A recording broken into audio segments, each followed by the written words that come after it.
Yo soy Matt Booker. Yo soy Dave Laird. Yo soy Nicolas Giacobone y bienvenidos a la Gran Concavidad.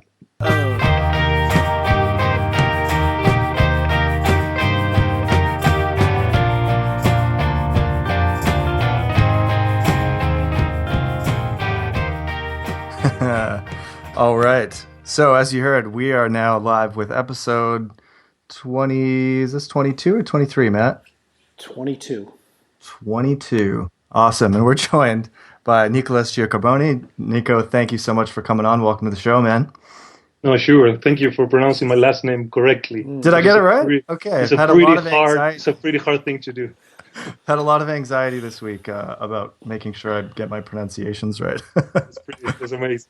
Right on. Cool. Well, thanks for coming on the show. To give people a bit of background about who you are a screenwriter. Primarily, would that be the best way to describe what you do? Let's say that's producer, screenwriter. That's how I make my living. But I spend more time writing literature than good screenwriting, but in Spanish, and it's awesome. Well, you've come to the right place. Then we like to talk about literature here at the Great Concavity. So projects that people are probably familiar of yours that you've worked on are you were one of the co-writers of Birdman, starring Michael Keaton and a whole range of excellent cast. You were a producer on The Revenant, and you also worked on the films Beautiful and The Last Elvis. Is that all? Did we get that all set? Yeah, perfect. Awesome. And you've got a current project that you're working on right now as well? Yeah, I just finished writing the first season of a TV series that is going to be produced next year. So I have been here in New York for 2 years. Oh, awesome. That's great. Doing that. It was the most painful experience of my life. Oh, really? Can you tell us a little bit about it? Like what was so painful about it?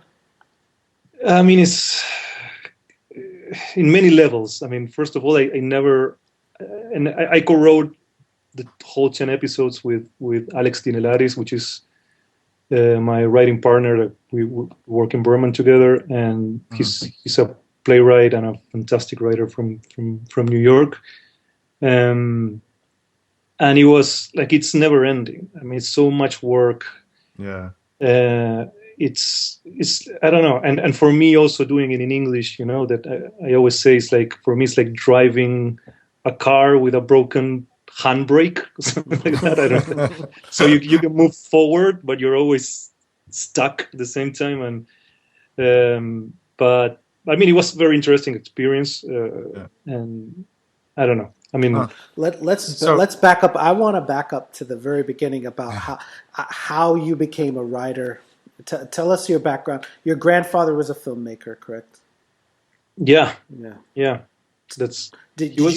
Did you grow up on set? Like, tell us, were you inspired by his films? Or did you find them like it was kind of like no one talked about it, or what? I mean, was he the to James be completely honest, of your family? he was a huge director, but not necessarily for the right reasons. Right. He was kind of like an Ed Woods from Argentina. He's like John Waters, right? Yeah. I don't like his movies. He wasn't prepared. He was one of those. He was like a force machine, one of those persons that just do stuff. And he started working as an extra. He wanted to be an actor, and he seduced the daughter of the owner of the studio, which was spicy. My grandmother, and, and he got a few leading roles, and then he made some good movies as an actor. And then when he started directing, he was inspired by the movies from Italy in the 50s and 60s, where you usually have this sort of like voluptuous woman as the main character, and he tried to do the same with this Argentinian model, and he did a bunch of films that are horrible. It's amazing because he wrote the films. He typed with 2 fingers like the whole screenplay one night. Oh wow! He composed the music. He will hire like a composer and whistle the tunes, and he put his name as the Very technical work. as the composer. He was a loving man. He was completely unprepared for what he was doing. I mean, he's sort of the opposite of what I do. I mean, I'm obsessive and I doubt about everything before doing anything.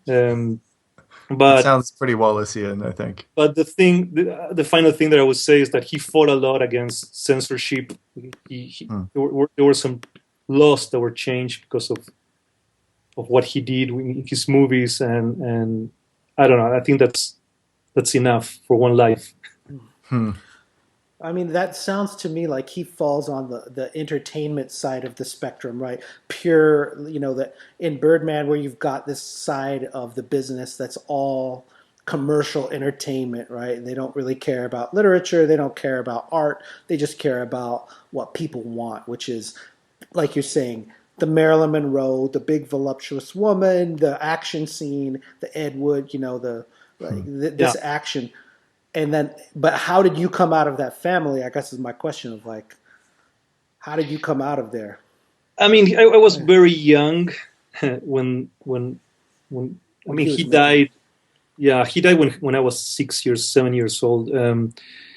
He was quite a character. I mean, I think that my mother suffered the most. Right.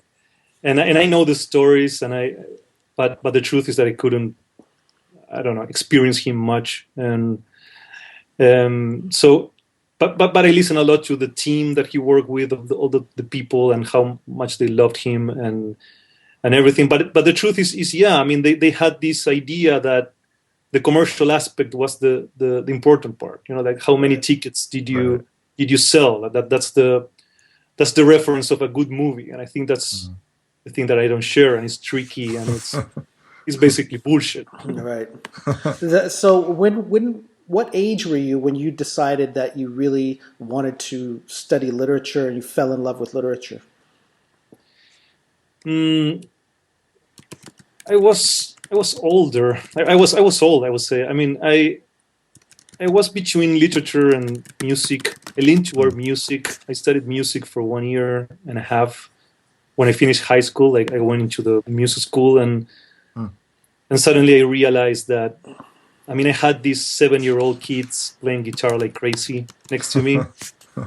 And I was already, I looked exactly like as I look now. I was, like 6 foot and beard, and I felt that I was unnecessary. And I started playing with a band and suddenly composing songs, and I realized that I spend more time writing lyrics than focusing on the melody. And it wasn't the usual. Like, I read a lot my whole life, but just for fun.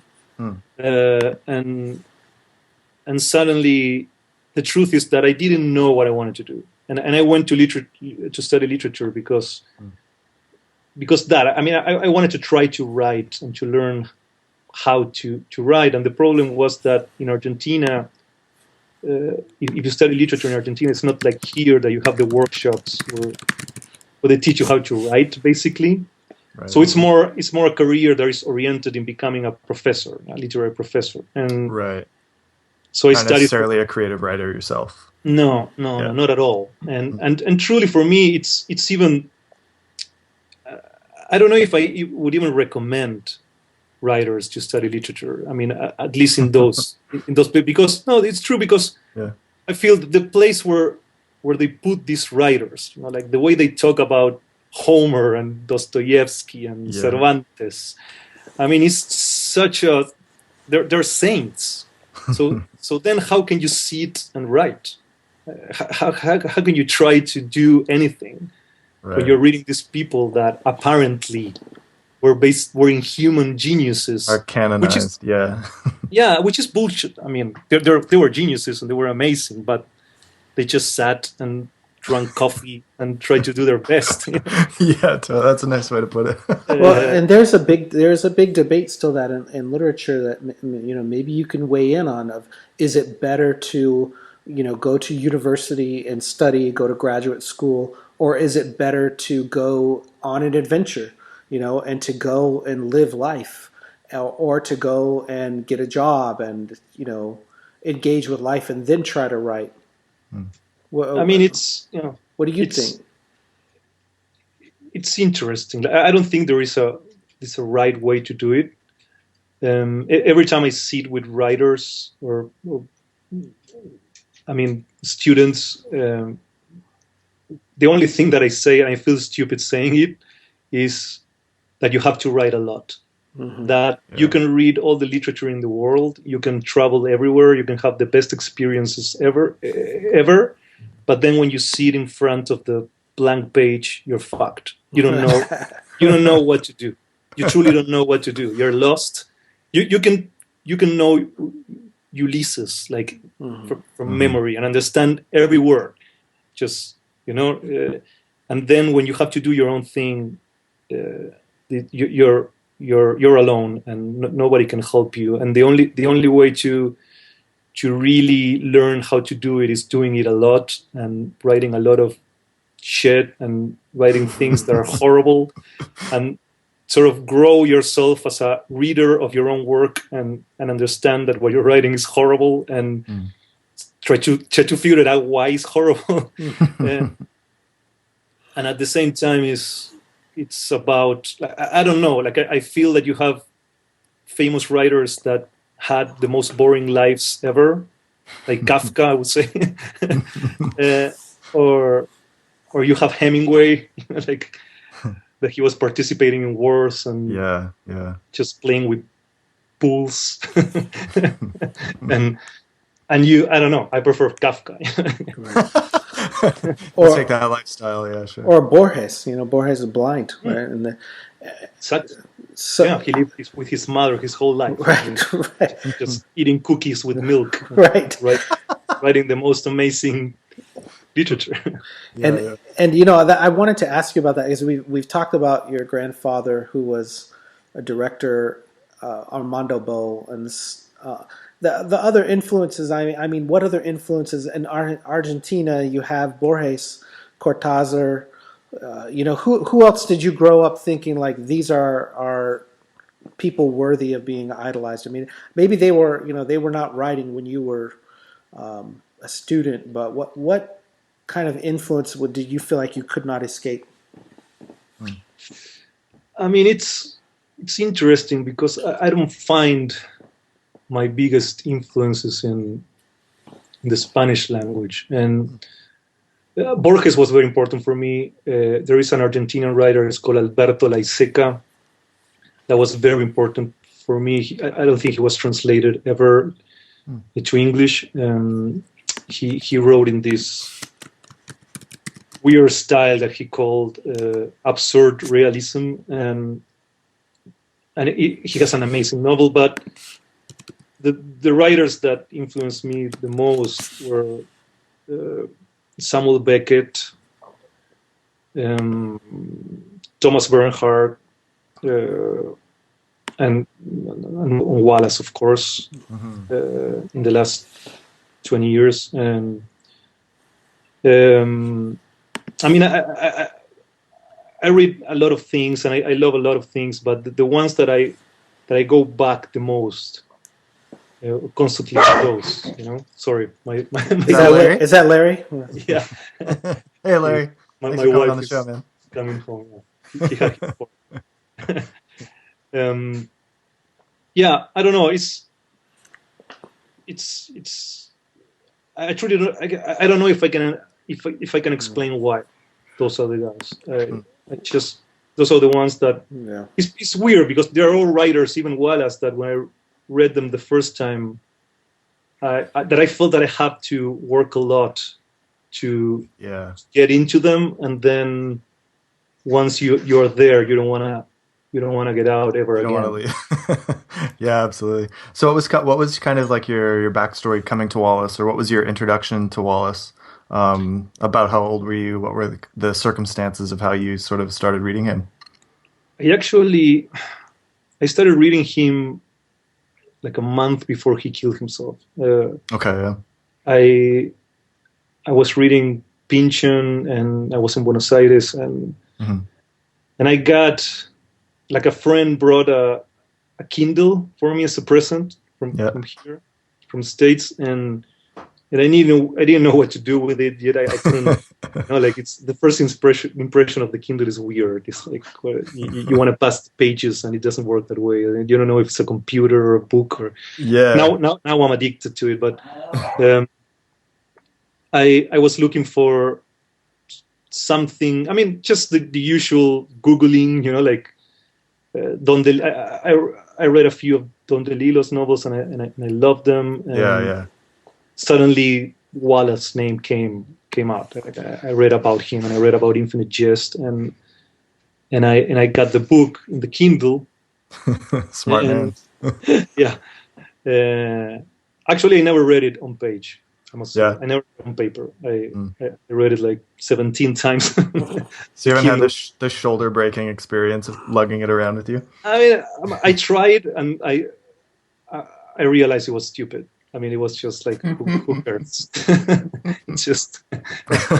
Our guest on the last episode, Claire Hayes Brady, said that she ripped her paperback in half because she was traveling. So she ripped Infinite Jest in half so she could lighten the load. Yeah, I mean, it's just. It's like living with a brick. It's like suddenly you're walking around with a brick all the time. Yeah. Like you have to put it somewhere and leave it. I don't know. Be worried not to forget it. Totally. But so you've read Infinite Jest 25 times? Is that what you just said? Is that literally or like a ballpark? No, I think I read it complete 3 times and a half. Yeah. But then I read parts of it. Like I'm constantly reading it, like going back to it. I like just having it, So every time I'm reading a book that I don't like and I'm complaining, I go back to those 3 guys, to Beckett and Berger and Wallace, and I mean, I don't know. They just force me to just leave most books behind. Well, it's funny you say that, because my older son, his middle name is Wallace, and my younger son, his middle name is Beckett. And to me, I'm very lucky to live in Austin, where we have a lot of literary archives at the Ransom Center from Samuel Beckett and from Wallace. And after I found out you were a Wallace fan, I thought a lot about some of the pieces of Birdman, and I felt like there was a lot of, I don't know, crossover or resonance with some Wallace ideas in there. And I want to just ask directly, like, when you were thinking of some of these ideas, was that influenced by Wallace? And suicide, addiction, a lot of these themes came up in that script, right? I mean, yes and no. I mean, I would say that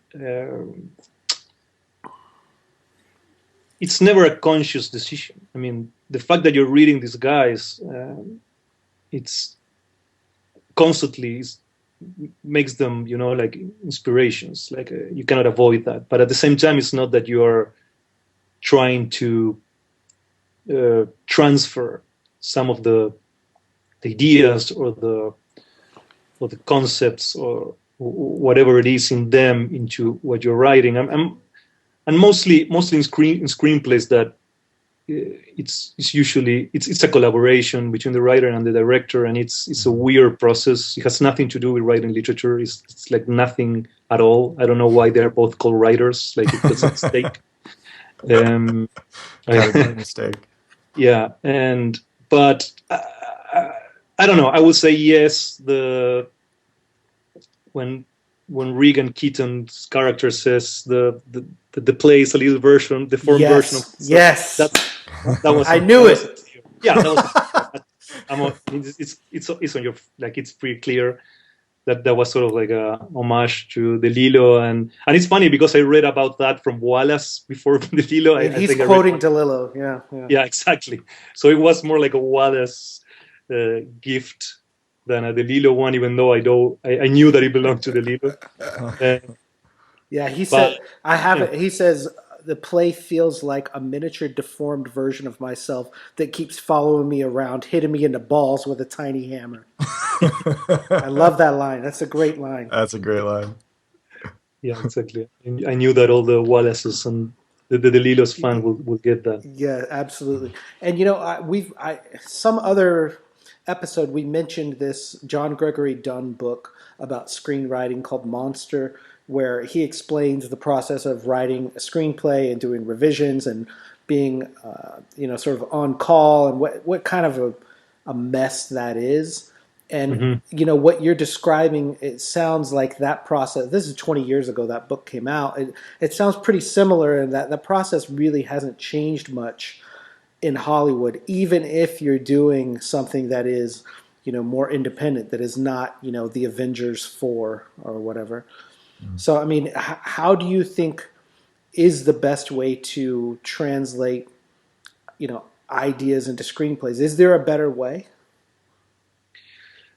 I mean, I don't know. I feel that, like, let's say, like, if when I write literature, I mean, it's just you and you do whatever you want.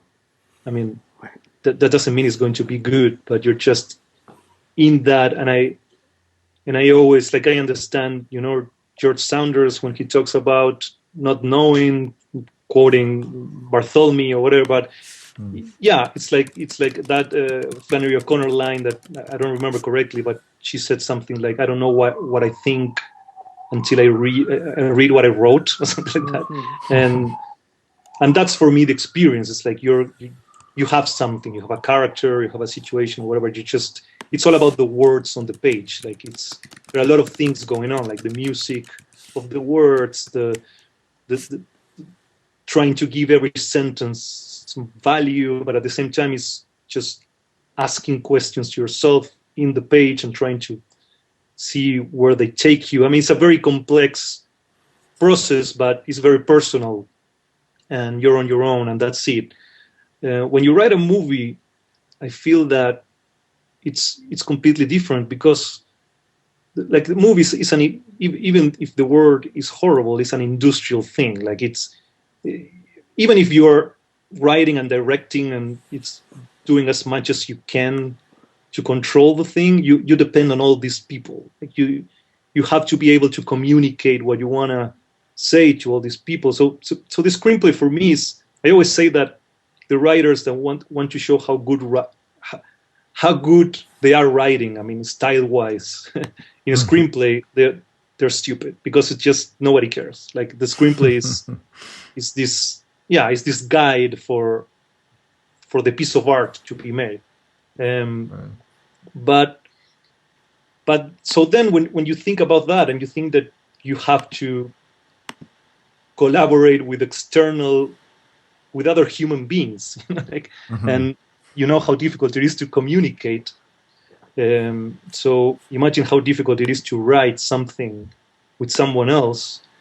Yeah. I think that the more you use these rules or techniques, even though if then you break them, like going back to Aristotle, and the three acts and poetics and all that, and action, conflict, and reverse, and all those classic rules of writing. I think they're, in a way, for me at least, in my experiences, they're essential, because it helps you think really carefully what you want to do, but at the same time you can communicate that with others and sort of like see clearly the skeleton of the thing, so you can then develop it in this sort of like, I don't know how to call it, but collective. So usually in the way I work in these three screenplays, even though in Beautiful and The Last Elvis, I was working with two directors, so I did most of the writing, like the actual sitting down and writing it. Right. We spent a lot of time together in a room discussing it and talking about it and making notes. So then it's a weird experience because you sit to write, but you have this box of backstories and arcs and and plot points and list of action conflicts and reverses, and so you can be free, but at the same time you have to sort of play within that world that you already created. So the process is very different in a sense as writing literature. Yeah. I don't know if that makes sense. That's true story. So, for example, like if we were talking about the writing process on Birdman, so I believe was it you and one other writer, and then the director Alejandro Inarritu? In Birdman, in Birdman it's four of us on the credits. I mean, I work. Armando Bo he has the same name as my grandfather. He's my cousin. And we started working together in Buenos Aires a long time ago, and we wrote together The Last Elvis, and The Last Elvis was the screenplay that we sent to. I mean, my path in screenwriting is very weird. Like, it's not the usual. Like, I went from living in a 1-bedroom apartment, having almost no money, like, to write beautiful, like, in 2 months. Like, it's something very. But it all came from that. It went from we wrote The Last Elvis, and we were trying to find money, and Armando was a commercial director back then, and he directed a few commercials for Alejandro Iñárritu's company in Mexico. So it's one of those things, like, we had this screenplay, what should we do? And he said, well, I can send it to Mexico. Maybe Alejandro reads it and helps us. Like, one of those weird situations. And he read it and he liked it. And 1 month later called us to say that he wanted to help us produce The Last Elvis. But then, like, 1 month later, he called us again and said, can you come to Mexico for a day? And we were so, I don't know if nervous is the word. We were so surprised that we didn't ask for what. We just got tickets and went to Mexico, and we spent 1 day with him. And he was looking for a writer to work on Beautiful. And so in a way, like, Armando and I, we both sort of like went together to Beautiful. So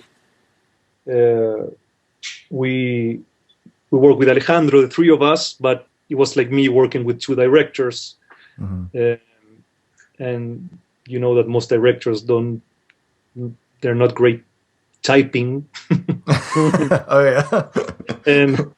But no, it was great. I mean, we met a lot, we talked a lot, and then I would go home and type scenes. But so then in Birdman, it was going to be about Broadway, and Alejandro knew Alex Dinelaris, who was a playwright back then, and he thought it would be a great idea to collaborate with him. So we came here in New York, and I met Alex, and immediately we became friends. And he's the only writer that I had collaborated with that I feel it truly worked, and that we became like a better version of ourselves. Like, it's funny. I always use the example of the San Antonio Spurs, because I knew that was going to come up. Yeah, because, like, if you see, and nobody will know what I'm talking about.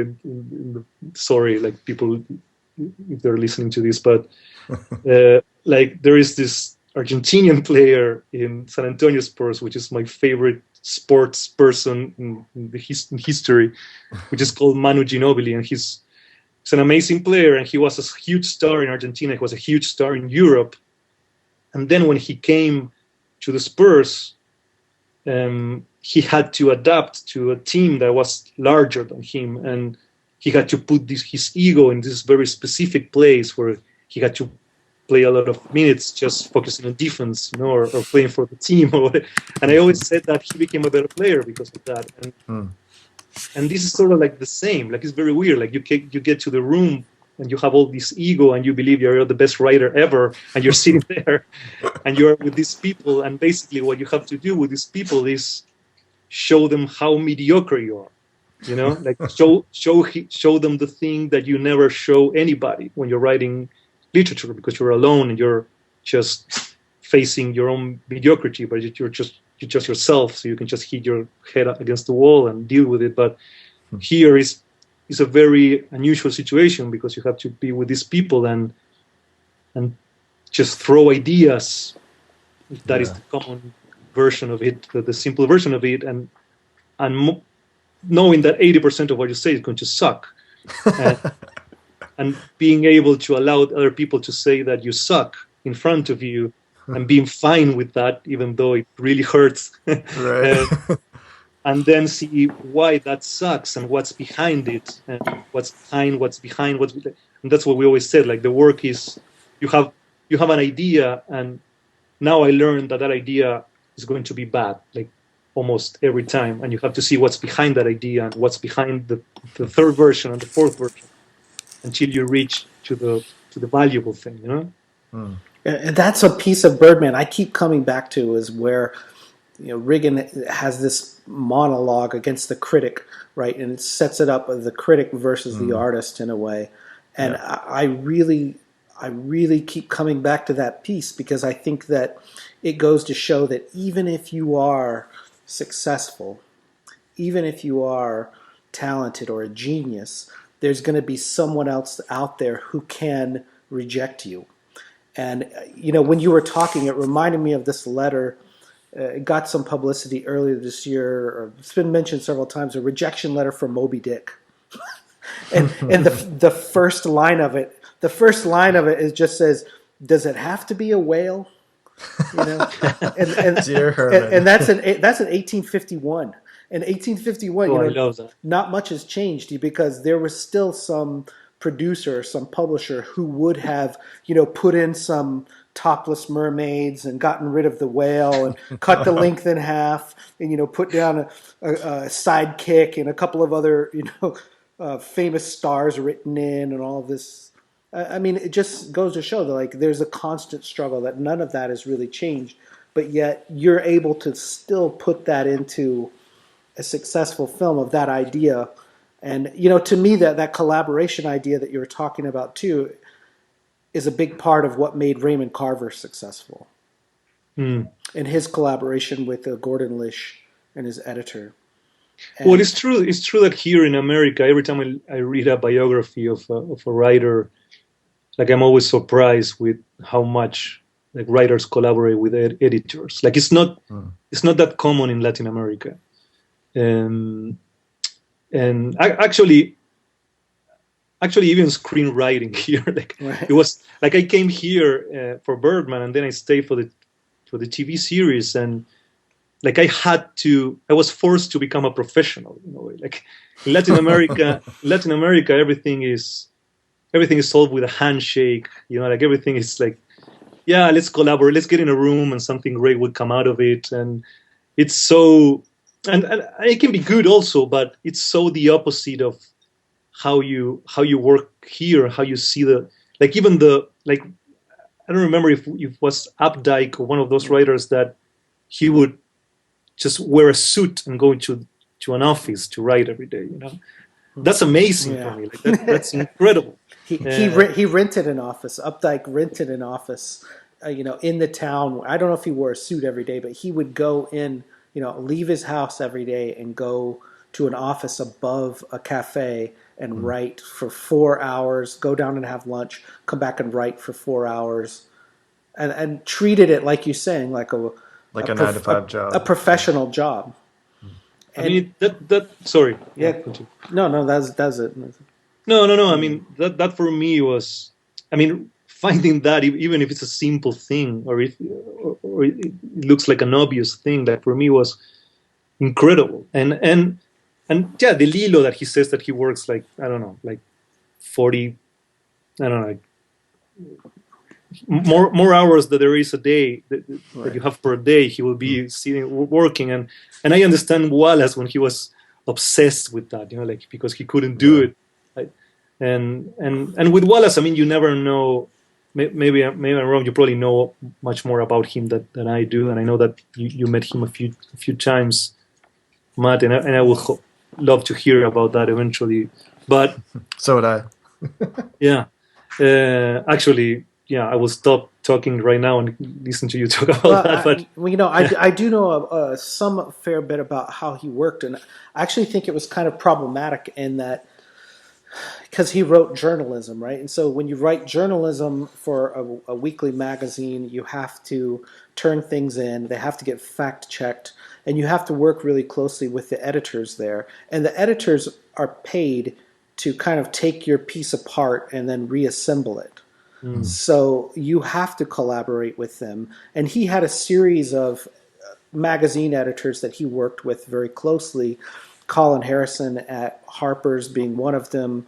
He worked with this guy Bill Tonelli several times. He worked with a guy named Jay Jennings at Tennis Magazine, and Colin Harrison is the one who assigned Wallace to go on those trips, on the cruise ship or to the state fair, or Ruth Reichl. No, that was Ruth Reichl and Gourmet Magazine. But that collaboration with an editor, I think it was problematic for Wallace, and if you see it the way that he dealt with therapy, right? And can you imagine Wallace going into a therapy session where he has probably read more about whatever theory the therapist knows than he does? And I think that reflects my own experience with therapy, is that if you go to someone who is not on your level, it's not going to be successful.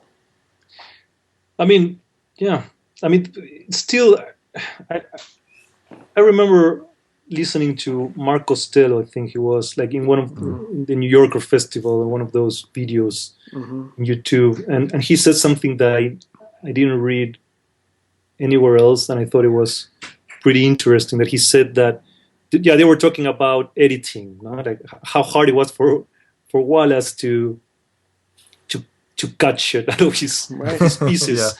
And he said something that for Wallace was, when he wrote, he wasn't a methodical writer. He wasn't a professional, as we were talking before. The writer that would just go to the office or every day at 8 in the morning and write 4 hours, then have lunch, go jogging for 1 hour, then come back, write for, like, he will write in these sort of bursts of inspiration, and those moments, according to what Mark Costello said, those were the moments where he was fine, where he wasn't within himself, like his flesh and bones self. He was in this spiritual mind. I mean, when you write, like, writing is a weird thing. Like, it's a sort of magical thing. Like, nobody knows how to write. Like, nobody knows where it comes from. And I think that he would get into those stages, and then if I believe that, then I can understand him. I can understand how difficult it was to throw away something that was a part of, that belonged to those moments, to those moments of bliss, or those moments where even if it's painful at some time, at least it's painful in a right way, And he was smart enough to defend it. He could defend every cut. But like you said, there's some kind of ego involved there where you have to humble yourself and say, I don't know everything. Even my instincts, I could imagine, might be wrong, and I'm going to just defer to someone else on this. And I think he did get a little more mature about that as he got older. But I think that it's always a struggle where, like you're saying, if you're in this groove, he compared it with like Roger Federer, where you're in this flow and you forget that you even have a body. You forget what's going on. You lose yourself. And you're in that state of flow. He has a character in The Pale King who gets into that flow and begins to like levitate. Yeah. And that's the first scene in Birdman, is Regan is levitating. That's right, yeah. And so for me, there's a little bit of a supernatural element there that I think Wallace would have really loved. Yeah. Do you guys know the band Neutral Milk Hotel? No. I know. Jeff Mangum, the singer and lyricist of that band, was describing his writing process for this really iconic album, In the Airplane Over the Sea, and he referred to the sort of the process as channeling.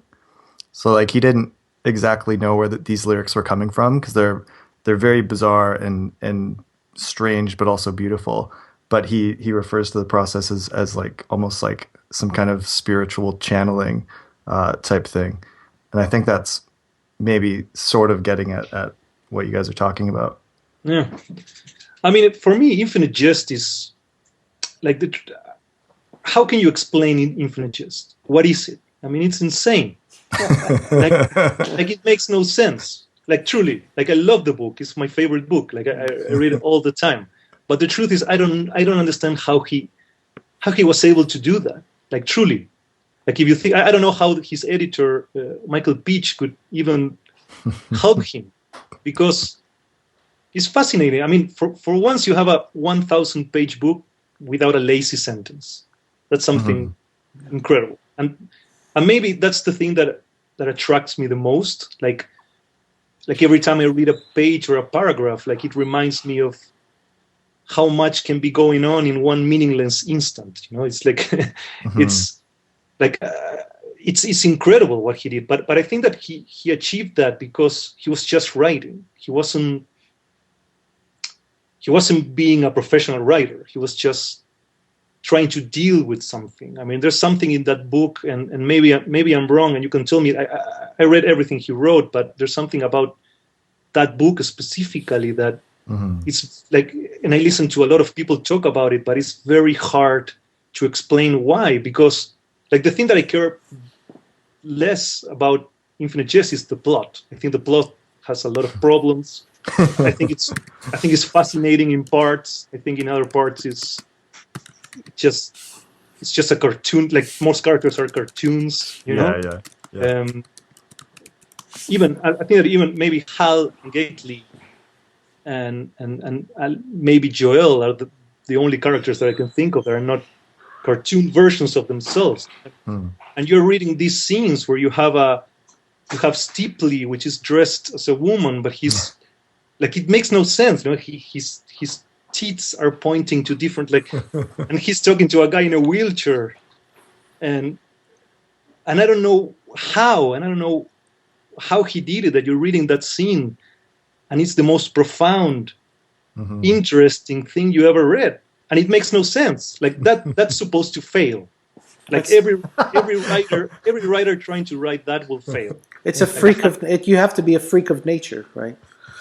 And it's just, yeah, that's why, and I'm going to say that I try not to read much theory about Infinite Jest, even though I read a few, and there are some amazing ones.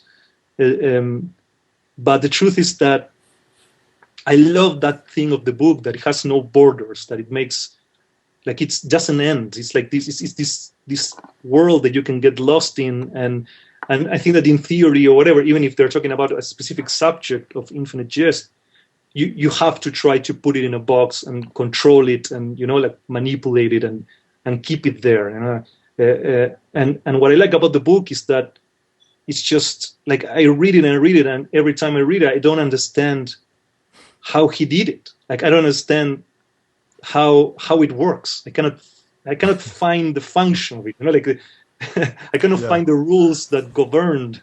Well, and you know, a couple things there. That I think there's a difference between the way that Raymond Carver worked with Gordon Lish, and Gordon Lish was his editor, who understood Carver, and he sort of cut down on a lot of unnecessary things to reveal the pure Carver.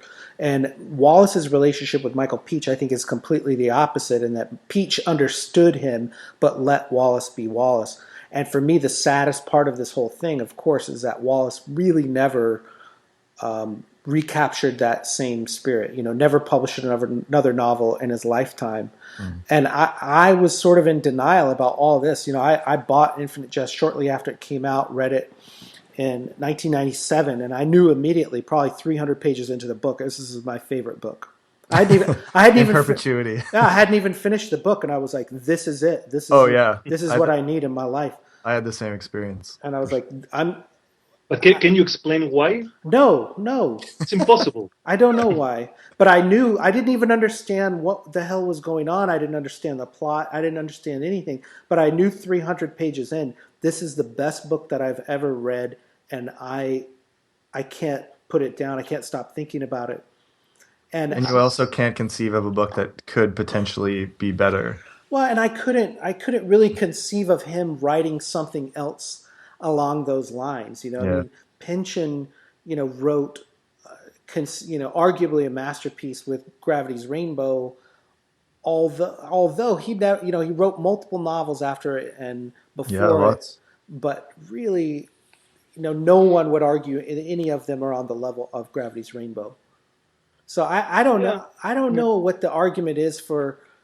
I think it definitely played a role in Wallace's mental life, that he knew he did something special with that book, and it got a lot of praise and attention, and really nothing else he did got that level of praise and attention, except for maybe the journalism stuff, which he didn't consider to be, serious as equal as it wasn't literature. Yeah. Yeah, I mean, it's true. I don't know. I mean, I feel that Pynchon is a very different writer in that sense. Like, I feel that there's something about Infinite Jest that even as you said, that you don't see in his other work. Like, at least I don't see it. Like, there is a crack. Like, the book allows you to see something that behind it that you don't see in the other books. It's like if the book was like a mask, like a deformed autobiography or something like that. But you're allowed to see something behind it that is fascinating and is impossible to delimit. There's something that you cannot explain, but it's fascinating, and there's this sense of weird desperation coming from it, from every character, from every sentence. And it's not the usual desperation. It's not the Thomas Bernhard desperation, It's just a weird type of desperation. I don't know if it makes sense, but it's impossible for me to talk like clearly about Infinite Jest. No, you hit on it, and I don't want to go into it too much, but we've done a little bit of this before, and that a lot of it is autobiographical, and that Hal and Mario and Oren are all sides of his personality. And his parents are in there, and his family, and the ghosts of his whole family autobiography are in there, and his soul is in there in a really deep way that I think it is hard to define where that is, and even if you traced it out, I don't know that it would reveal very much. But I think that's a key element where it's not. I associate a lot of DeLillo and Pynchon with some coldness, or some kind of abstract removed from it. Mm-hmm. And I think Wallace, he went through a real spiritual crisis that I don't know either one of those guys ever went through. And, faced death and came back from it and put himself back out on the page. And I honestly, I will tell you, I felt some of that in Birdman. And I think some of it is in the script, some of it's in the portrayal. A movie's a whole different thing. I don't want to compare it's apples and oranges, et cetera, et cetera. But no, I mean, what I can say about Birdman is that even from the beginning, it was a process that we were not in control of at all. It started with a phone call from Alejandro saying, I have this image of a guy levitating in his underwear, and I don't know what's the story behind this, and I want to make a comedy in one shot. Yeah, that was the first phone call. Like I hung up and I was like, "What the fuck is going on?" What am I going to do with that? Yeah. What do you do with that? and the truth is that we learned how to do it while we were doing it. Like even writing something that will have no cuts, like in comedy, that it's all about how you say, like it's all about timing. Yeah, timing, rhythm. So we have to edited the film in the page, knowing that almost everything that we put there was going to be on the screen, which was terrifying in a way. And Alejandro didn't know how to direct that movie. That I don't know if you saw his previous films, but it's not comedy like that. wasn't his thing. It's not like that at all. No, exactly. and even the actors, you would see, like, imagine that they would do like 6-minute takes. So they would shoot like 6 pages at once, So the scenes will begin somewhere, like in the dressing room, and with two of the characters talking, and the camera will leave with one of them, and he will meet another character like on the stairs or whatever, and you will see, I don't know, like Emma Stone hiding behind a door, waiting for the camera to arrive, and she was like just begging for. Not to fuck the scene because it was like 5 minutes of of continuous take. Arthur. You know, like, so you see these famous actors and everybody's suffering in a way and learning how to do it. And I think that I always said that I went to see the first screening of the film not knowing what to expect. Like I had no idea if it was going to work. Right. Like I knew that Michael Keaton was great, that the actors were great. I knew that it looked fantastic. But the truth is that I didn't know. And I was so relieved. I wasn't happy. I didn't thought that it was a masterpiece at all. I was just relieved that there was a story there. Yeah. I saw it for the first time and I said, okay, like it makes sense in a weird way. And that was all. That was the thing that gives me this sense of relief. But maybe there's something up there. So like in Infinite Jest, like there was something about. And I don't want to compare at all. Like I feel like an asshole just going from Birdman to Infinite Jest because Infinite Jest will probably be, I don't know. I'll do it. I'll put it on me. Well, Infinite Jest didn't win the Oscar, I'll do it. You got that on him. I want to believe that Wallace didn't know what he was doing when he wrote Infinite Jest. That he had this need to do it. He was in this very specific moment of his life. Yeah. He was trying to deal with himself, and at the same time, he had this huge need to belong to the literary world and be respected as everybody that writes has. And so it's this mixture of things. He was talking about his mother, and I'm sure his father, and about himself, and about his fears, and he also wanted to be original and weird. And I think that's probably the parts that don't work completely in the book, but I embraced that. You know, like writing, doing any piece of art is embracing imperfection. You know, like it's just you're a human being. Half of you or more, 80% of you suck. So just deal with that. Like whatever you do, it's not going to be perfect at all. Like stop being calling yourself a perfectionist. It doesn't make sense. Just do the best you can and be as honest as you can. But that's healthy. And I think there's a mythology to how that book came about. And now, whether you like it or not, there's a mythology around how Birdman came to be or not, because it did work. You know, if it didn't work, that mythology, no one would care. And, you know, with Wallace, there is a mythology a little bit in that the core of the book was written in Syracuse, New York, in a bad winter. And he holed himself up. He was in a tiny little apartment. It was cold. He had nothing else to do. He was sober. He had no substances. He had a girlfriend that he couldn't really have a relationship with. And so there's this sort of image, right, as the tortured artist. And I don't think it's entirely accurate, but I think there's a little bit of truth to it. And the image of that artist whose biggest obstacle is himself, right? And I think Wallace felt that most acutely at that time in his life. And I think it's very hard to recreate later when you have a little bit of money and you have some comfort and you know you have a steady relationship. You can't manufacture that kind of crisis. You know, that's a good thought. To write from a real point of pain and urgency. And also, frankly, I mean, as a writer, maybe you can speak to this. To me, the key part is really having the time on your hands. Yeah. I mean, but if you have 15 other things to do and a day job and 3 kids to raise, I don't know that you can write a 1,000-page novel at all. But I always say that there are a lot of writers that have a lot of free time and they write bullshit. Like, right. So, I mean, I feel that's what I'm saying. I feel that even within Wallace's work, I mean, if I read the stories in Oblivion, even the ones that we believe are personal, like Good Old Neon, for instance, I feel that he's in control, that he knows what he's doing, and he does it he did it in a fantastic way. Like he's, of course, like he's an amazing writer.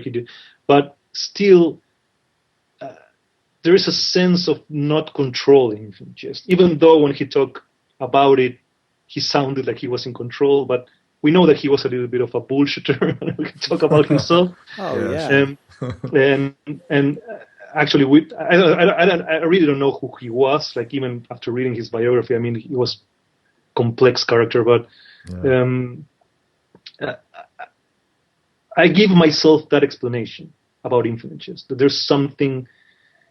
He was trying to achieve something, but he wasn't achieving what he was expecting to achieve, and that's the beauty of it. Like it's he just wrote it. You know, it's like a vomit draft of experience of writing. Like it's 3 years, which is not much time for a 1,000-page novel. That is complex. Like the plot is complex, even though I say that it's not my favorite part of the book.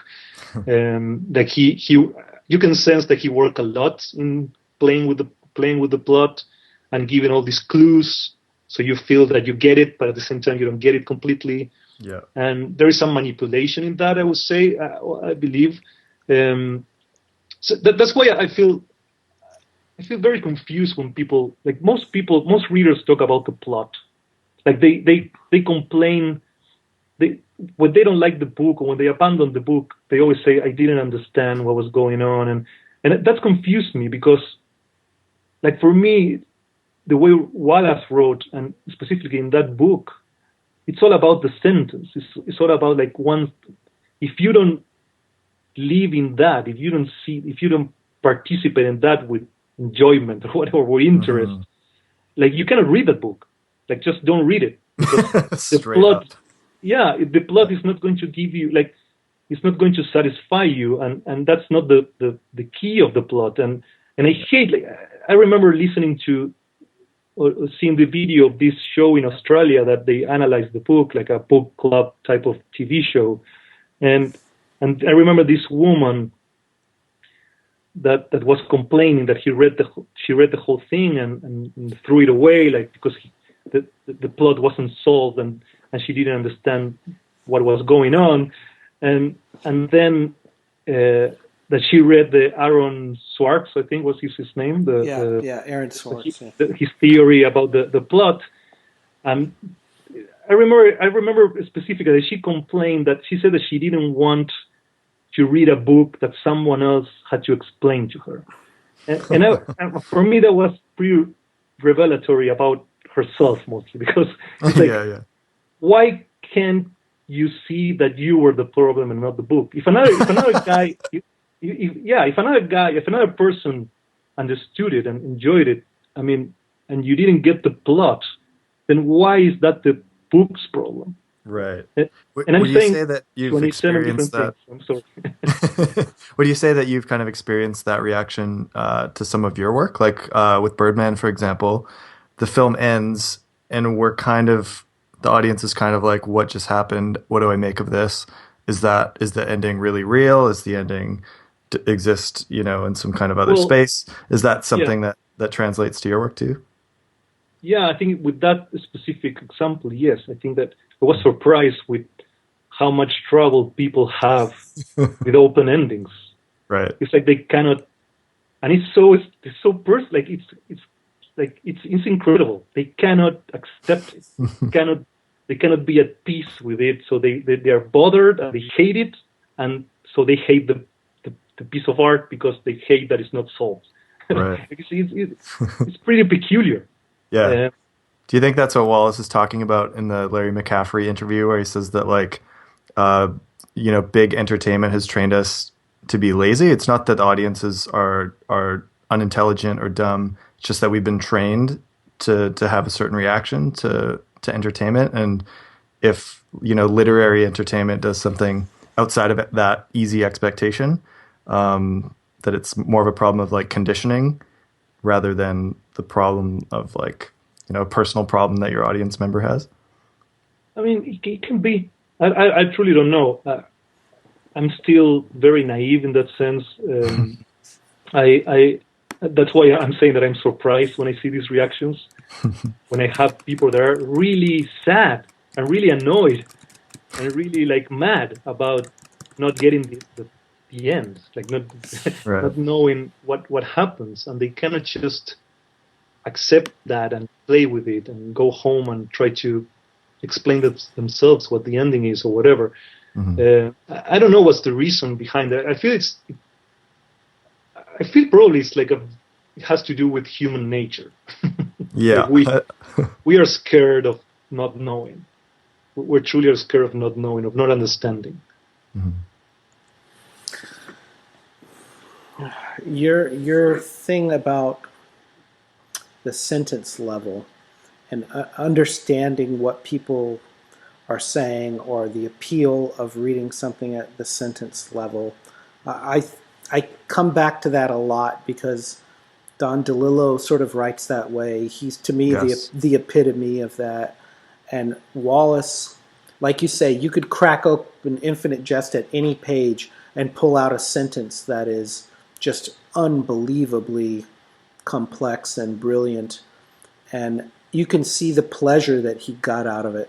And do you find that the stuff that you enjoy the most is the most valuable? When you're writing it, you said, I just had a blast, right? Is there a connection there? Because, Wallace basically asked this question of DeLillo, is that what happens when it's not fun for you anymore? Yeah, I mean, I think that the sentence level thing, it's essential for me in writing, because for me writing is a very basic activity. It's just putting one word after the other, but which word? That's the process. Like, it has to have weight. It has to move forward. It has to be illuminating. It has to be, and so we go back to the sentence, but I also, what I said before in Infinite Jest specifically, which is the amount. It's like Wallace had this sort of like 360 peripheric consciousness of the room the characters are in, and how much is going on at the same time, and how can that be meaningful at moments, poetic in other moments, silly in other moments, funny, and all those possibilities. I think that DeLillo is fantastic in that. Like, every sentence is a great sentence. Every sentence has weight. There are a lot of ideas that are like small ideas and larger ideas that are inserted in the specific sentences or visuals of it. I think that Wallace is more like, for me, it's more like a Bosch painting. There's a lot of things going on at the same totally. time. And also, the thing about Infinite Jest for me is that, I'm sorry that I'm going back to Infinite Jest all the time, but don't ever apologize for that. There is a heart beating behind it, and I don't know why or how, but there's a human aspect in that book that I don't find in DeLillo much. I have this friend that he will say that that DeLillo is like reading the most fantastic sentence one after the other, but you never care where they're going or what's going on much. I don't agree with that completely, but there is a difference, at least for me, between Wallace and DeLillo in that sense, even though I think I agree with you that they're both fantastic sentence writers. As for me, Beckett is in specifically in that trilogy, not the trilogy because he didn't like the books to be called a trilogy, but the three novels, the Molloy, Malone Dice, and the Nemo. Yeah, like you're never gonna see like Mario Incandenza in one of DeLillo's books, or like a character like that, that really kind of like just like bleeding heart humanity. There's kind of like you guys were saying, kind of like a dispassionate objectivity to DeLillo's work. Well, and I wonder how much. I wonder how much of that is a generational thing. A lot of these people we're talking about. DeLillo's like 80 years old now. And Nico, can you speak a little bit to that? Like, what resonated with you and Wallace? It felt like he was of your generation, even though, like, for me, because I felt that way, even though Wallace is a good 14 years older than me. I mean, I think how old would have been today? Wallace was born in 1962. 62, so I'm bad at math. The three of us. What does it start? You got to wait that far. 2016 minus 1962. So it's gonna be good. 54. Does that sound right? I used to calculate. I said that he was 14, and I still couldn't do the math, and I'm 40. Yeah, you're 40. I'm so 40. I said he was 14. I'm 41. So he's slightly of a different generation where he didn't have computers and he didn't have computers in college and stuff like the internet and all this stuff. So he's not exactly of our generation. He's not exactly of DeLillo's generation, but doesn't matter in some way. And I think that voice, even DeLillo recognized that, Wallace in a way was coming to him like, oh, you're the master. But DeLillo didn't really have a lot of great, advice for him. And so I think that there's a somewhat of a disconnect between generations, and as there always is, and that the worry to me is that, I'm going to be the DeLillo fan 20 years from now, or I'm going to be the Wallace fan 60 years from now, that really the culture has passed by. Mm-hmm. But Wallace, there's something unique about him that I would say is not in Pynchon, is not in DeLillo, it's not in Franzen, it's not in Philip Roth, it's not anywhere else in American literature.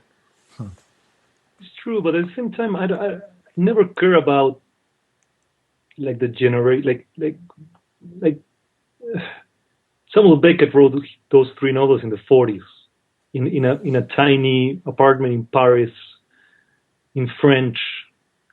Like, I have nothing to do with that. I don't. And it's about a sort of human being, first person that is walking around with a bicycle he cannot use. Like the premise of it has nothing to do with me at all, and right. And it speaks so much to me, and I think that I never understood, and I don't know if this belongs to the same subject, but I'm going to use it. I never understood this sort of idea, these labels that they put to Infinite Jest as the movie, as the book of the internet generation or a hipster. Like I don't even know what a hipster is. I feel sad every time that someone says that they are embarrassed of holding Infinite Jest on the street. I don't understand what's going on. Like I truly don't understand what is going on. Like that's another show. I understand it, and that's we've talked about this a fair bit. That's another show. I have strong opinions on that subject. But to me, I mean, a lot of it comes down to charisma, right? And that's something you can't define. And that, you can have a movie star who is maybe not the most beautiful person in the world. You could have 2 people, you look at them, and one of them is more beautiful, but when they talk or when they live and when they act, the other person just blows them away. And there's something about, it's indefinable. I see that all the time in books. There's other books that were written in the 1940s or in 1996 that on their face are amazing and they're forgotten.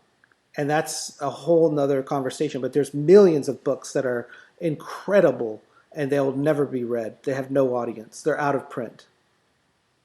And there are other books, we're still reading John Milton and we're still reading Shakespeare. We're still reading all of these people long after they're dead. Immortality, in a way, is a fake, and that someone that we think is great for 40 years is forgotten.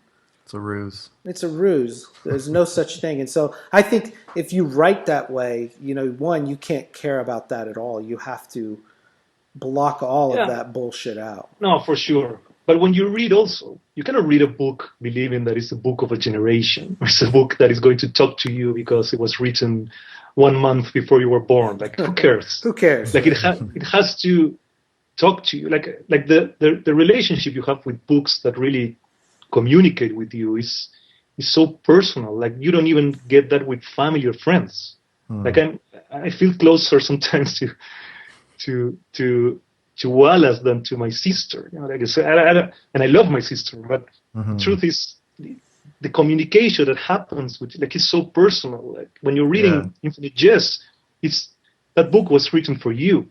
Like nobody else is reading it. You're the only person in the world reading that book, and that's is the only thing that matters, and nothing else matters. So when they try to make these books representatives of, I don't know, of a generation, of a specific type of human being, which just having a specific types of human being is stupid. Human being is stupid, but having a book that represents that is even more stupid. Like who cares and who can say that? You know, like so I'm always confused about that side of it, and I hope that it's going to end, or maybe it's not as important. Like I hope that people are just reading it and enjoying it if they can, because there are not many experiences out there in movies, theater, literature that are as profound and complex and beautiful as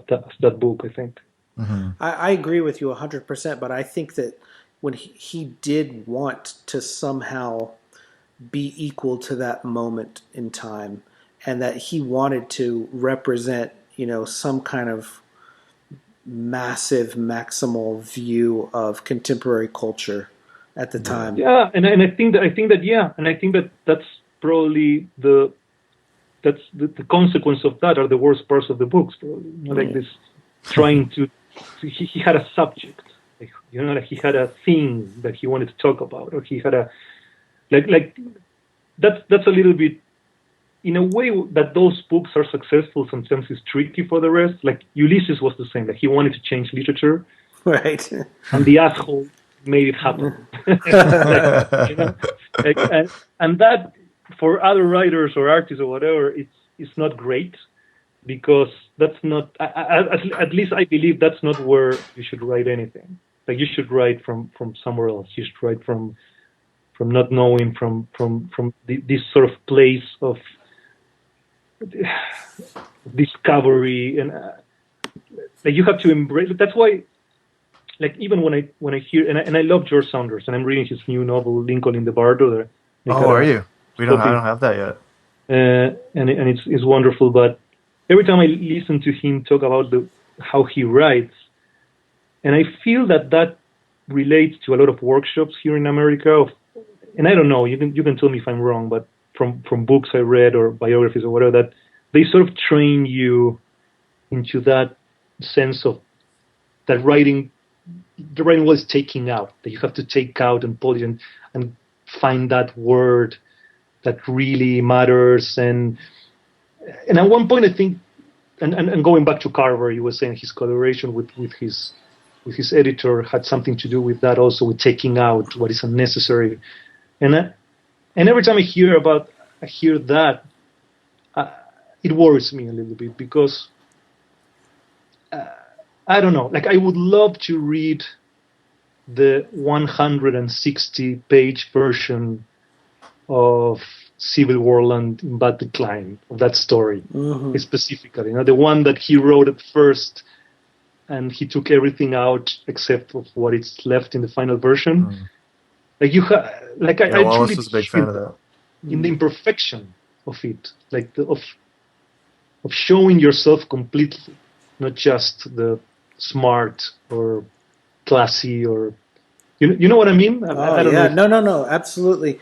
And I think there is a trend with professionalizing literature, because there's so much of it, and there's so much MFAs that it becomes very easy to standardize what gets published. And those big, sloppy, messy things where oftentimes reality is allowed to sneak out, it's not polished.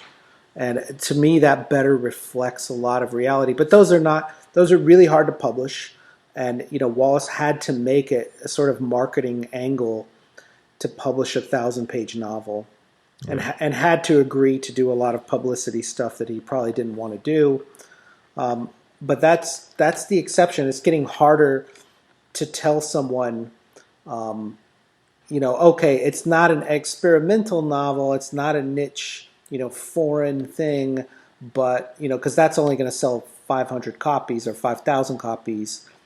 And Infinite Jest worldwide has sold like 1 million copies.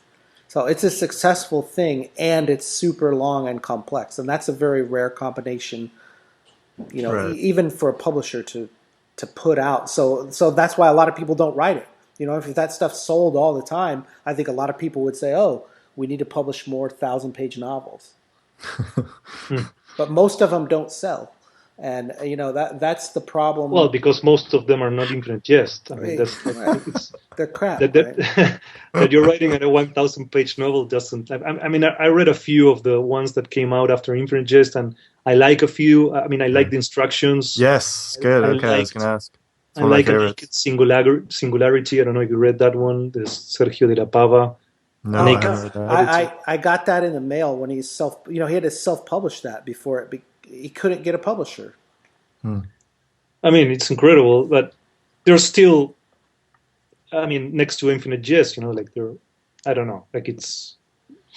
No, Infinite Jest is the benchmark, right? And that is sort of a blessing and a curse. In a way, we have read it and we say, damn, this is, nothing can compare. And then the flip side, the bad thing is like, damn, nothing can compare. Yeah. I've been looking for 20 years for something like this. And every book that comes out, and really, like I said, the whole Wallace listserv that I've run since 2002 is a spinoff of the Pension list, because there's people waiting. Pension went through a phase that every 10 years would publish a novel, and people would wait around for 10 years saying, what's going to be the next, who's going to be the new Thomas Pynchon? And Wallace was in that group, but it was such an exception that they said, Wallace, you fans have got to go somewhere else. You go over there, make your own list. So people compare everything because of the sheer length.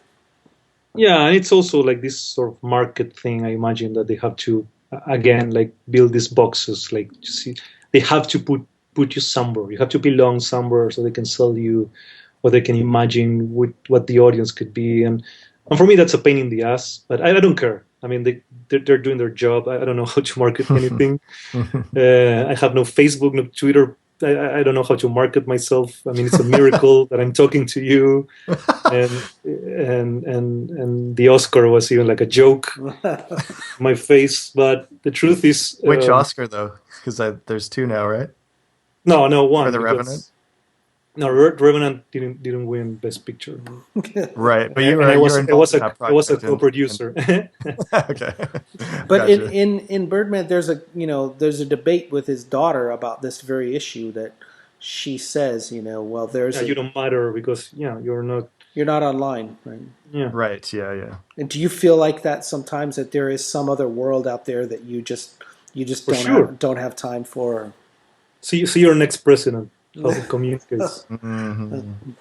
Did you say my next president? Yeah, I'm not from here. Shit. He's not mine, man. I was really hoping we could make it through the whole episode without.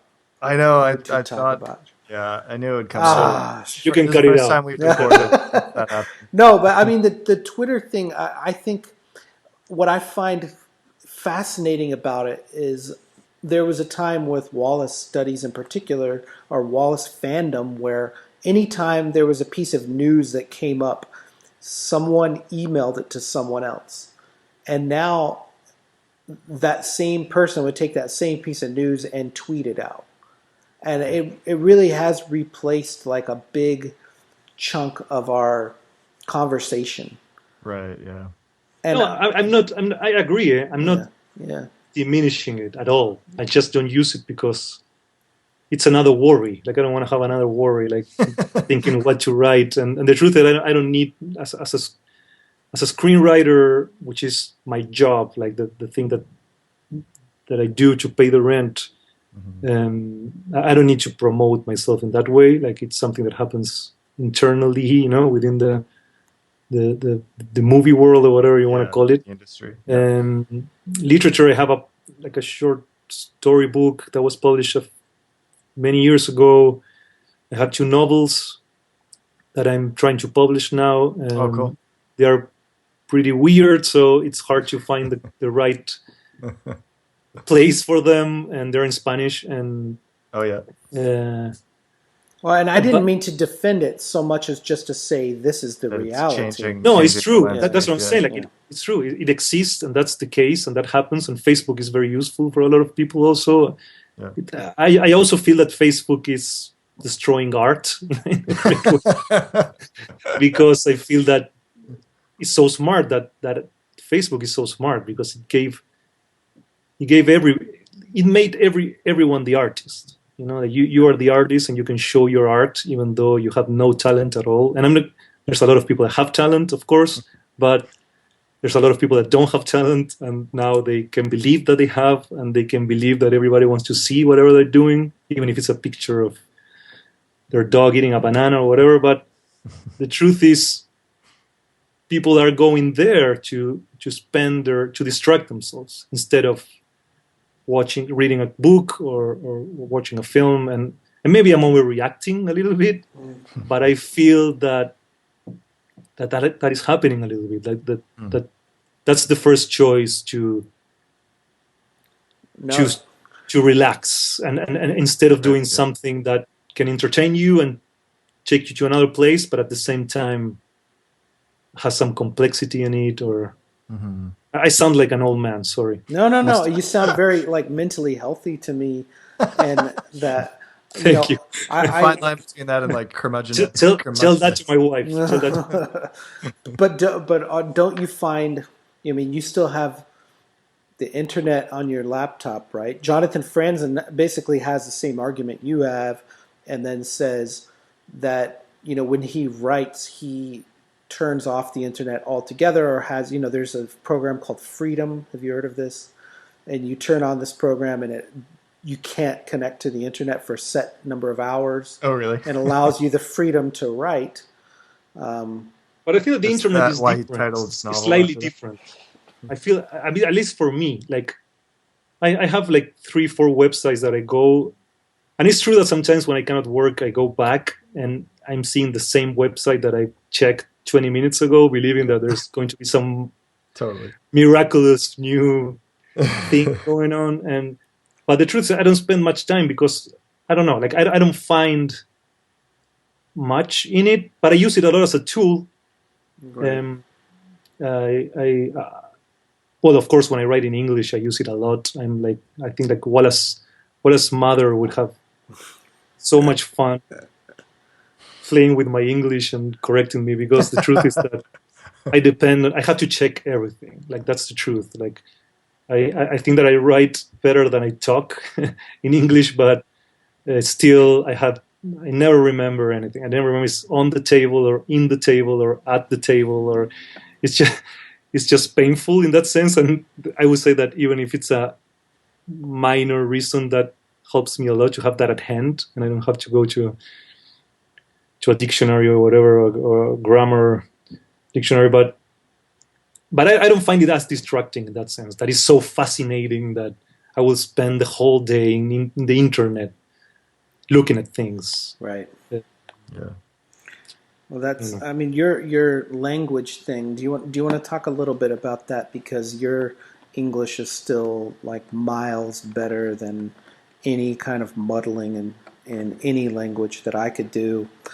And I just read this book by Jhumpa Lahiri about writing in Italian, and she became obsessed with the Italian language and just felt like she wanted to live in Italy and write in Italian, and so she did.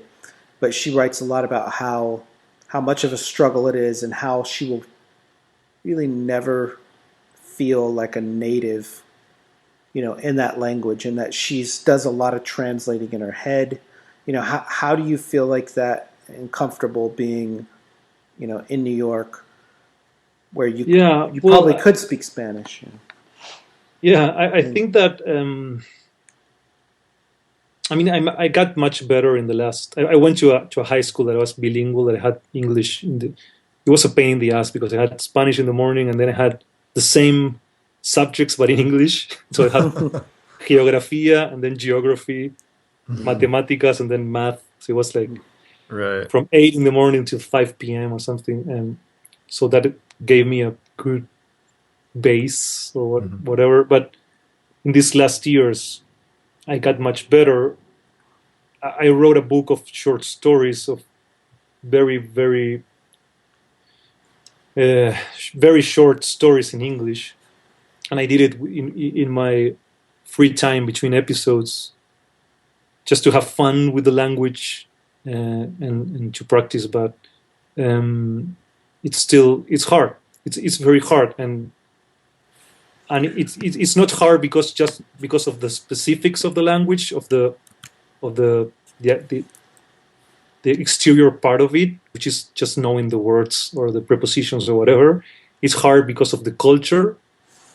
That's why I need to collaborate with an American writer if I'm working here, because in the show there is a 16-year-old girl from Ohio. Like, I have no idea who she is. Like, the truth is, and I can put myself in her a lot, and I think that's a good way of writing always. But at the same time, I feel distant, and I need someone to sort of to bring me closer to those characters. Also for the colloquial, for the dialogue, and like, I miss some of the color, of course. I can write a good dialogue, but it will miss some of the spice of the language, Yeah. I have one kind of final question for you, and then I'll let Dave ask a question, and then let you talk. But you mentioned back at the beginning of this conversation, another writer that you admired in Argentina, Alberto Lesica. Mm-hmm. Could you recommend us some other stuff that you've read that you think is really worth sharing, that you would give to someone else and say you would really like this book? Besides Beckett, you've mentioned Beckett. I'm a disaster with these questions. I don't know why. Like, I always get like this blank. I didn't mean to put you on the spot here, but I'm blank space. I'm just curious, or a movie. If there's some other stuff, or movies, or TV, anything. I mean, let me think about. I mean, there are a lot of books that I like, and I don't know why I cannot remember any. I mean, you're talking about Spanish language, like Argentinian? Any of it. Or in any language? Any. Okay. Okay, one of my favorite books is Coming Through Slaughter. Michael Ondaatje, how do you pronounce his last name? Ondaatje? Michael Ondaatje? Yeah. Oh, yeah. He's a Canadian writer there. He's Canadian, yeah. He is. I've never actually read anything by him, but okay, good to know. I've read like 6 of his books, but not that one, so I've got to read it now. That's his first one. I've got to read it now. Just missed it, Matt. Damn. I say Ondaatje, by the way. Oh yeah, Ondaatje. Yeah. There is a Mexican writer that I like that is called Mario Bellatin. Oh, you're my man. I just wrote a long thing about him. Yeah. I love him. Yeah, he's Muy amazing. Bueno. One-armed. He's a Sufi. He's Peruvian. He's born in Peru, lives in Mexico. Yeah. Oh, yeah. And he writes a lot of really weird experimental stuff. So it sounds like right up your alley. Mm. Yeah, and I think there's already a bunch of translation, no? He's translated in English. I think all his big stuff. He's a beauty salon. He has a book called his first. Yeah, book, that was his first book. Yeah. Salon. Yes. Yeah. And then he has a new book that I wrote a long review of called The Large Glass, which he says is an autobiography, 3 autobiographies in a little tiny book, and like none of them are really true. But then you're like, well, kind of some of them are. I mean, in one of them he says he's a German woman, right? But it's an autobiography, and it's like, wow, I guess. Oh, that's cool. I mean, you have to know him in a way to know that it's the whole thing is made up, Oh yeah. I love his work. Huh, that's cool.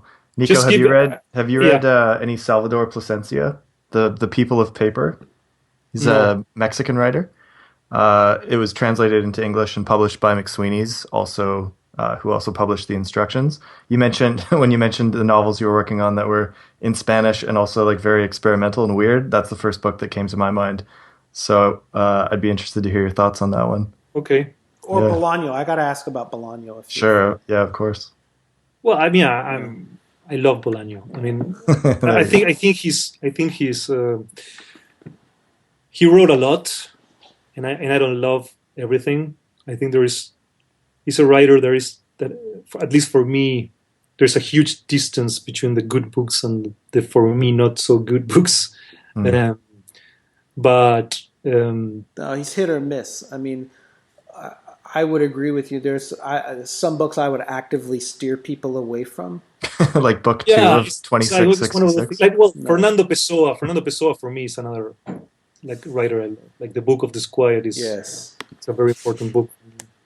But yeah, I remember because one of those writers, also Bolaño, or I don't know how much he published in his lifetime, how much they found in his computer, and then they published. I mean, of course, I read it first a while ago, and Los Detectives Salvajes, and 2666. Sí. And those books were amazing. I mean, when I read them, they were the most important thing for me. I mean, they were huge. But and he was a Borges fan and Borges influence. Yeah. So, but right now I must say, and I know that you're a huge fan also, Matt, of Bolaño, and I love him. I must say that I don't know why it's hard for me to go back to him. I mean, 2000. How you? I say 2666. 2666. Yeah. I mean that book has moments that are amazing. Even the part that almost everybody complain about, which is the part of the deaths. Yeah, that's what I meant by book 2. Yeah. I don't understand. That's another thing that I don't understand. I was never turned off by that section at all. It's fascinating. You're gonna stop reading it, and it's just a list of murders, and there's like I don't know. It's another one of those magical literary things that happens every once in a while. But like I think that Wallace, and I don't want to compare. I think it's just has nothing to do. It's anybody can read whatever they want, but it's just another. He's in another level. I think he's. I think that Bolaño still existed in a previous way of writing that Wallace broke completely. He took it to a different place, I think. Well, and I think what interests me more about Bolaño is his influence on this next generation, which seems really exciting, and that there are a lot of young writers who, have actively rejected his influence and moved past it, and just Latin American literature in general seems more vibrant because of that. I was going to, when you were talking about Argentinians, I was going to mention Andre Newman, who I just got to meet here in Texas earlier. Yeah, he was a friend of Bolaño, I think. Yeah, a few weeks ago, and got to talk Bolaño stories with him here in Texas, which was amazing. But the people like that who, are still writing, to me, that's a big issue too. Of, in a way, like all my heroes are dead. Right, and it matters very much to me if I read something that just comes out, like Saunders. You mentioned Saunders or Zadie Smith, and it comes out and it's like I know that person is out there writing on something today or tomorrow, and I'm alive at the same time. That does carry some weight for me. How do you feel about that? Yeah, at least I would say it's a different experience than reading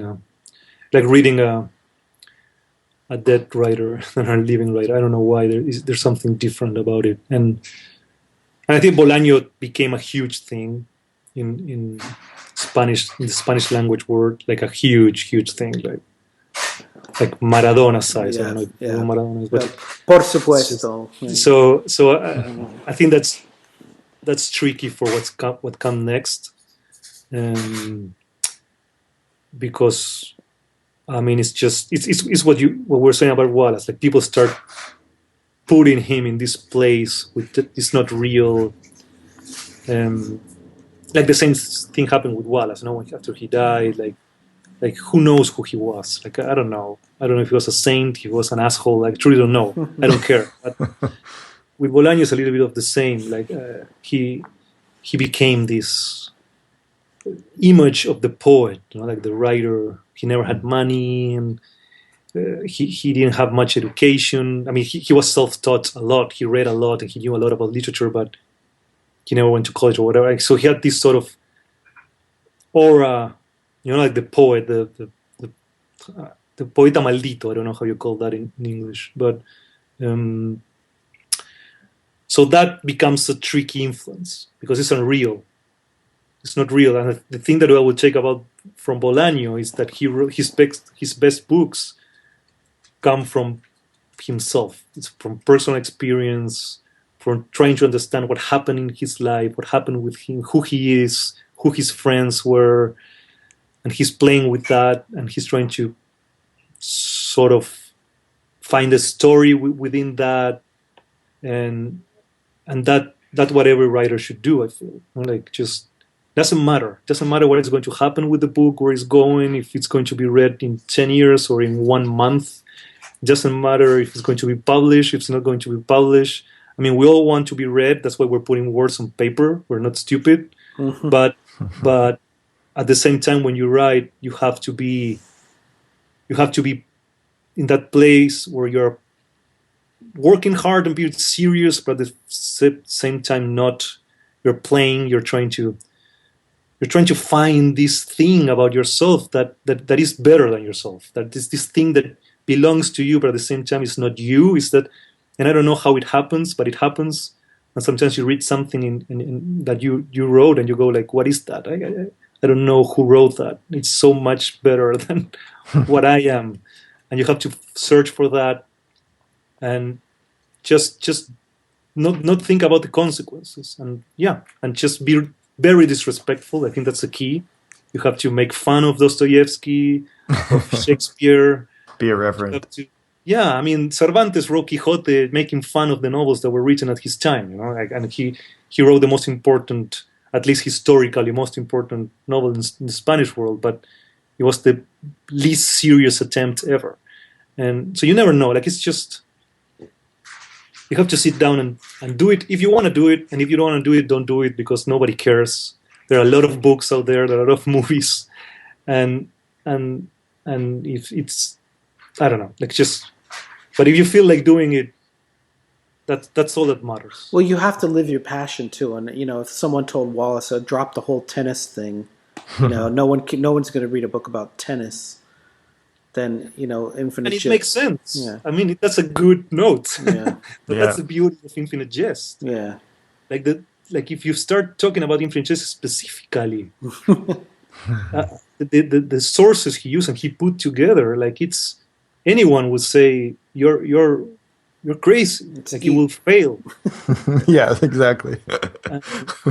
It's the most wonderful thing ever. So I'm going to say, like, for going back to Birdman, and this is just, I don't know. Now I like comparing Infinite Jest with Birdman. Yes. Makes me feel important. But before shooting the film, when we had the screenplay and we had the cast, before shooting the film, like, Alejandro went to have dinner with Mike Nichols.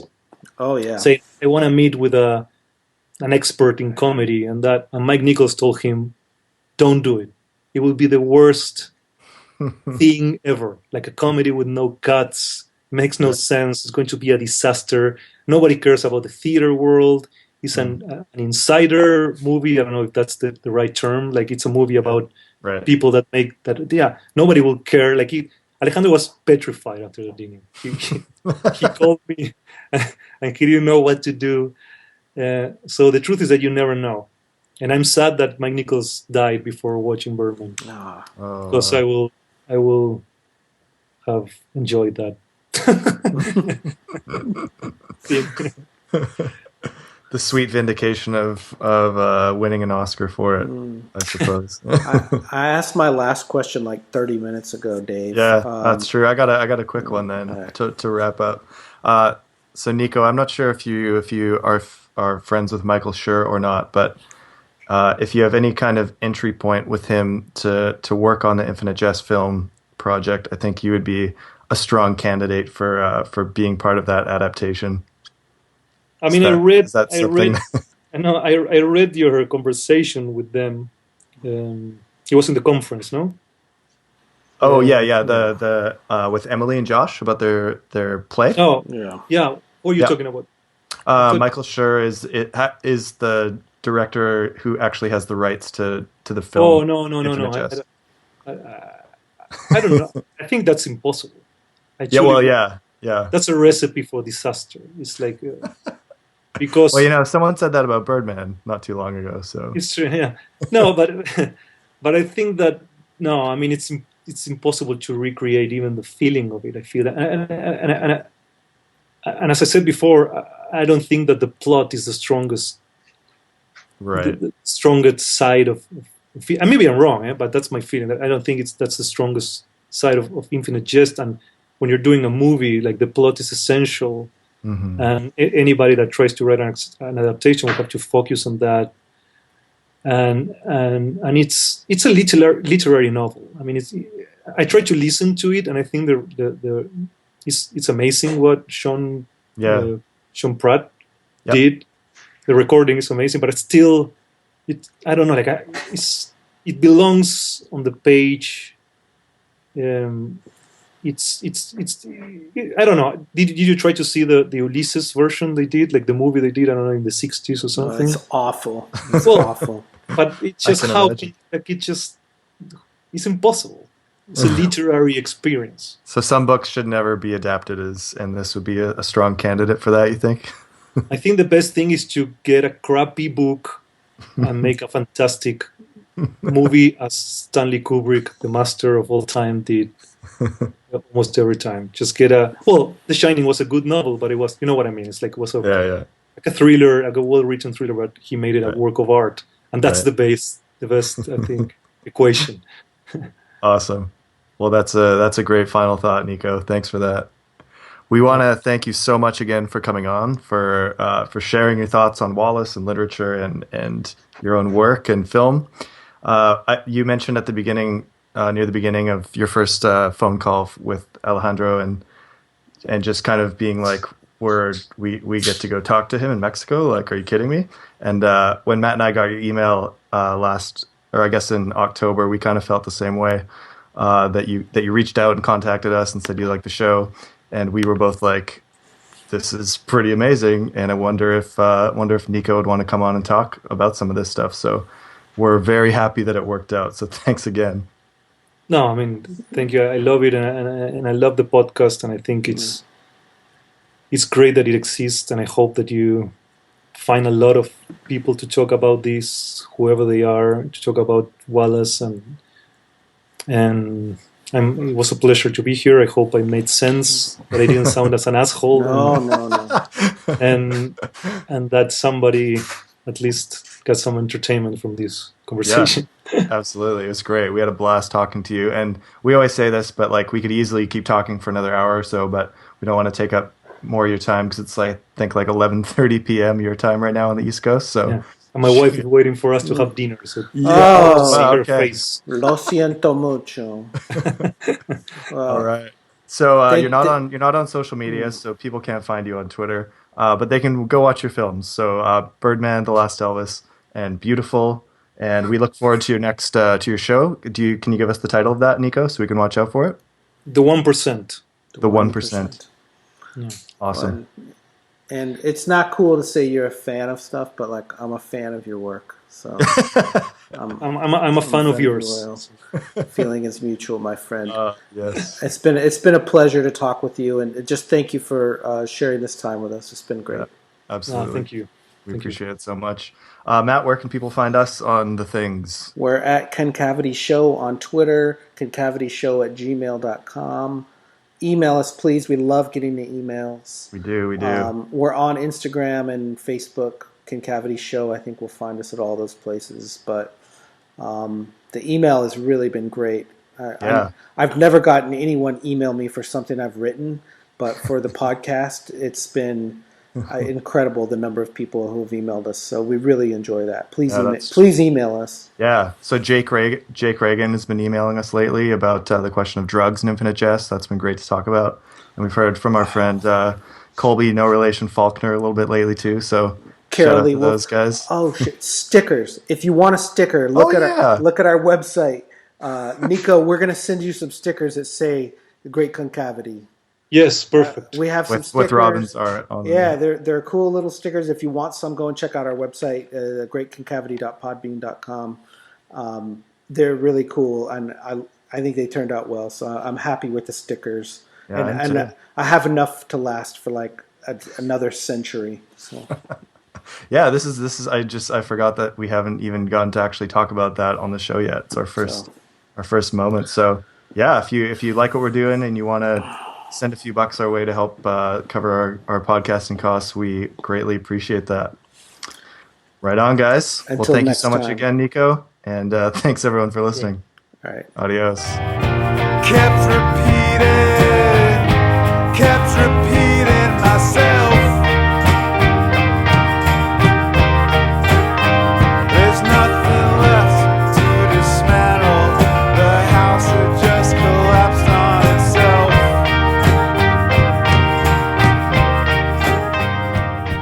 Just went so quiet for me. Anyone there? Oh shit. Oh Jesus. Okay, I'm back. I hear you. Me too. Yeah. Yeah. Can you guys hear me?